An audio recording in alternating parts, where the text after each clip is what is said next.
سبحانك يا لا إله إلا أنت. اعوذ باللہ من الشیطان الرجیم. بسم اللہ الرحمن الرحیم.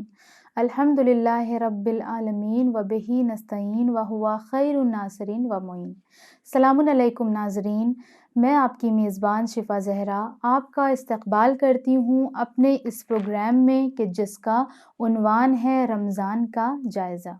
ناظرین محترم، ہمارے اس پروگرام کا آج یہ لاسٹ ایپیسوڈ ہے اور اس ایپیسوڈ میں ہم ڈسکشن کریں گے قلب رمضان کے بارے میں. قلب رمضان کیا ہے؟ قلب رمضان سے مراد قرآن مجید ہے کہ جس طرح امام محمد باقر علیہ السلام یہ ارشاد فرما رہے ہیں کہ ہر چیز کی ایک بہار ہوتی ہے اور رمضان کی بہار قرآن مجید ہے.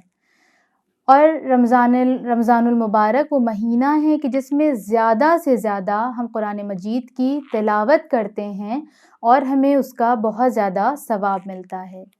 رمضان ہی وہ مہینہ ہے کہ جس میں اللہ نے قرآن مجید کو نازل فرمایا.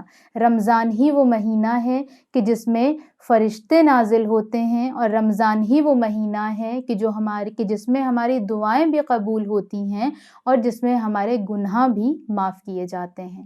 پروردگار عالم نے جب اس دنیا میں انسانوں کو بھیجا تو دنیا میں بھیج کر انسان کو تنہا نہیں چھوڑ دیا، بلکہ انسانوں کی ہدایت کے لیے اللہ نے 1,24,000 انبیاء کا انتظام کیا اور پھر اس سلسلے کے بعد بھی اللہ نے اس سلسلے کو نہیں توڑا، بلکہ اس کے بعد اللہ نے ہادیوں کا انتظام کیا اور انہی ہادیوں میں سے ایک ہادی آج تک ہمارے اس زمانے میں پردہ غیب میں موجود ہے.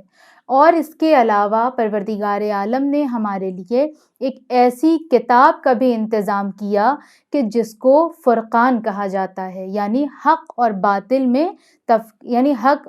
باطل کو جدا کرنے والا.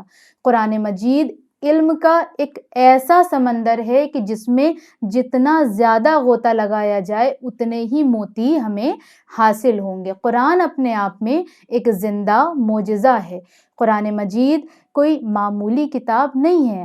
نارملی ہم دنیا میں جب بھی کوئی کتاب خریدتے ہیں تو ہمارا جہاں دل کرتا ہے ہم اسے رکھ دیتے ہیں، جیسے چاہتے ہیں اسے پڑھتے ہیں، چاہے لیٹ کر پڑھیں، بیٹھ کر پڑھیں، کھڑے ہو کر پڑھیں، یا کبھی کبھی ایسا بھی ہوتا ہے کہ اگر ہمیں کچھ یاد کرنا ہے تو ہم لیٹے لیٹے پڑھ رہے ہیں اور اس کو اپنے اوپر رکھ لیا اور سو گئے. اس طرح سے ہم دوسری بکس کے ساتھ کرتے ہیں. لیکن واحد قرآن ایک ایسی کتاب ہے کہ جب بھی ہم اس کو اٹھاتے ہیں تو اور بکس کی طرح نہیں اٹھاتے ہیں، بلکہ اسے بہت احترام کے ساتھ اٹھاتے ہیں. ہم اسے بغیر وضو کے نہیں چھو سکتے، اس لیے اسے مس کرنے سے پہلے ہمیں وضو کرنا ضروری ہوتا ہے. اس کے علاوہ اگر ہم چاہیں کہ ہم لیٹ جائیں اور لیٹ کر قرآن پڑھیں تو ہم یہ بھی نہیں کرتے ہیں، ہم لیٹ کر قرآن نہیں پڑھتے ہیں، کیونکہ یہ ایک باعظمت اور ایک باعزت کتاب ہے جو خداوند عالم کی طرف سے رسول اللہ کے قلب پر ماہ رمضان میں نازل ہوئی ہے. قرآن مجید کو شفا بھی کہا جاتا ہے، قرآن مجید کو نور کہا جاتا ہے، قرآن مجید کے مختلف نام ہیں. اور قرآن مجید اپنے آپ میں ایک زندہ معجزہ ہے. اور قرآن کا ایک دوسرا معجزہ یہ ہے کہ جب بھی کوئی قرآن مجید کی تلاوت کا آغاز کرتا ہے اور اس کو اس کے ٹرانسلیشن کے ساتھ پڑھتا ہے تو اس میں ہر بار اسے کچھ نہ کچھ نیا پوائنٹ ضرور ملتا ہے. یہ قرآن کا ایک زندہ معجزہ ہے کہ آپ اسے جتنے بار پڑھیں گے اس میں ہر بار کچھ نہ کچھ ڈیفرنٹ چیز آپ کو ضرور ملے گی. دنیا میں کوئی بھی ایسی شے نہیں ہے کہ جس کا ذکر اللہ نے قرآن میں نہ کیا ہو. ہمیں لگتا ہے کہ ہاں اس ٹاپک کا ذکر قرآن میں نہیں ہے.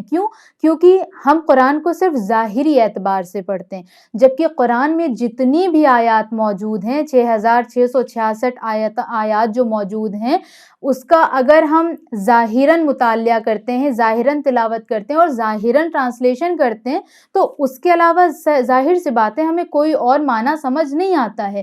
لیکن جب ہم ائمہ کی ہوئی تفسیر کا مطالعہ کرتے ہیں تب ہمیں سمجھ میں آتا ہے کہ ایک آیت میں بلکہ ایک آیت کے ایک لفظ میں کم از کم 50 پیغامات یا اس سے بھی زیادہ پوشیدہ ہیں۔ تو قرآن ایک ایسا معجزہ ہے۔ رسول اللہ صلی اللہ علیہ وآلہ وسلم فرماتے ہیں کہ جس کے گھر میں زیادہ سے زیادہ قرآن مجید کی تلاوت ہوتی ہے تو وہ گھر ہر قسم کی بلا سے محفوظ ہوتا ہے۔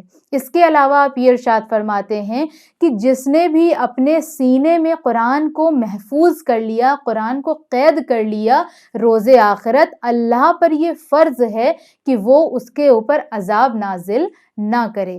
اس کے علاوہ آپ یہ فرماتے ہیں کہ جس گھر میں قرآن مجید کی زیادہ سے زیادہ اور بلند آواز میں تلاوت ہوتی ہے وہاں پر فرشتوں کا نزول ہوتا ہے، اور فرشتوں کے نزول کی وجہ سے اس گھر میں رحمتیں برکتیں نازل ہوتی ہیں۔ اس کے علاوہ امام جعفر صادق علیہ السلام یہ ارشاد فرماتے ہیں کہ ایک فرزند پر اس کے باپ کا 3 حق ہے۔ پہلا یہ کہ وہ اس کا بہترین نام رکھے، دوسرا یہ کہ وہ اس کی بہترین تربیت کرے، اور تیسرا یہ کہ وہ اس کو قرآن سمجھائے۔ یہ ایک باپ کا فرض ہے کہ وہ اپنے بچے کو قرآن سکھائے، قرآن پڑھائے اور قرآن سمجھائے۔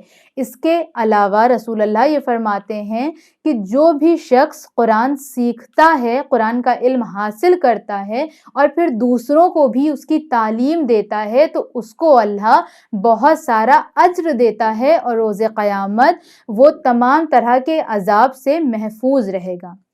قرآن مجید ایک ایسی کتاب ہے کہ جس کو ہر زمانے میں لوگوں نے ختم کرنے کی کوشش کی، مگر ظاہر سی بات ہے کہ جس چیز کی حفاظت کی ذمہ داری خود اللہ نے لے رکھی ہو وہ چیز کیسے ختم ہو سکتی ہے، وہ چیز کیسے فنا ہو سکتی ہے۔ خداوند عالم قرآن مجید میں یہ خود ارشاد فرماتا ہے، بسم اللہ الرحمن الرحیم، انا نحن نزلنا الذکر و انا لہ لحافظون، کہ بے شک ہم نے ہی اس ذکر کو نازل کیا ہے اور ہم ہی اس کی حفاظت کرنے والے ہیں۔ تو جب اللہ حفاظت کرنے والا ہے، جس چیز کی ضمانت اللہ لے لے تو پھر کسی انسان کی کیا بساط کہ وہ ایسی چیز کو ختم کر سکے، فنا کر سکے۔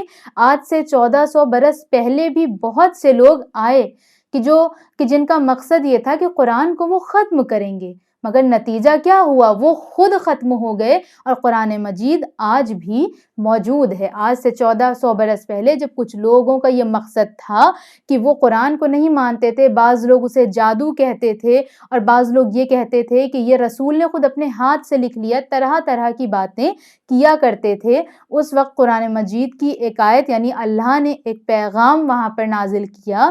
بسم اللہ الرحمن الرحیم، سورہ بقرہ کی یہ آیت ہے کہ اللہ فرماتا ہے وَإِن كُنتُمْ فِي رَيْبٍ، کہ اگر تمہیں شک ہے اس چیز میں، مما نزلنا علی عبدنا، کہ جو کچھ بھی ہم نے نازل کیا ہے اپنے بندوں پر، فاتو بسورۃ من مثلہ، تو بس تم بھی لے آؤ اس جیسا کوئی ایک سورہ۔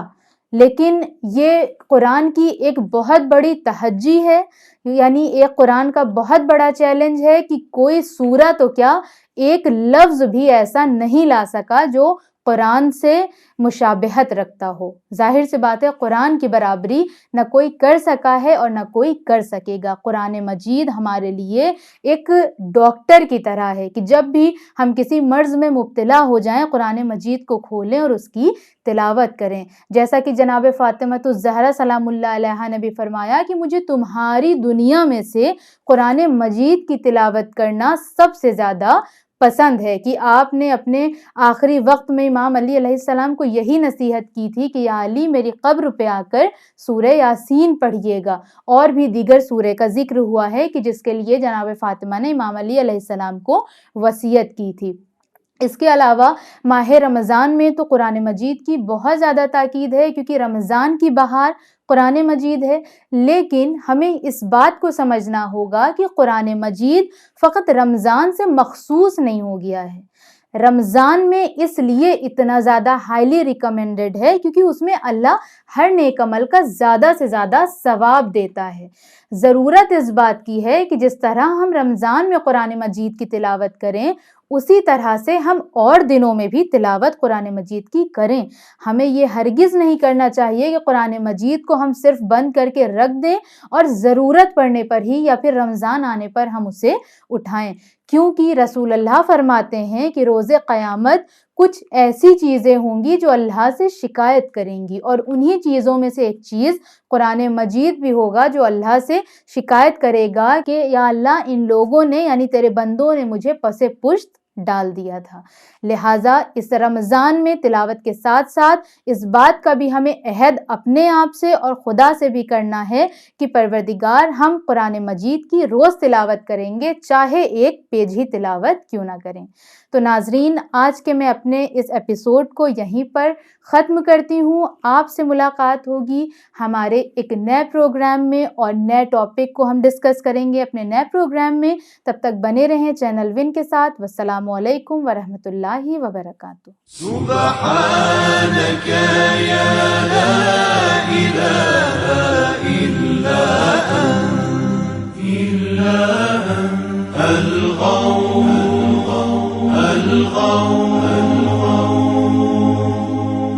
خلصنا من النار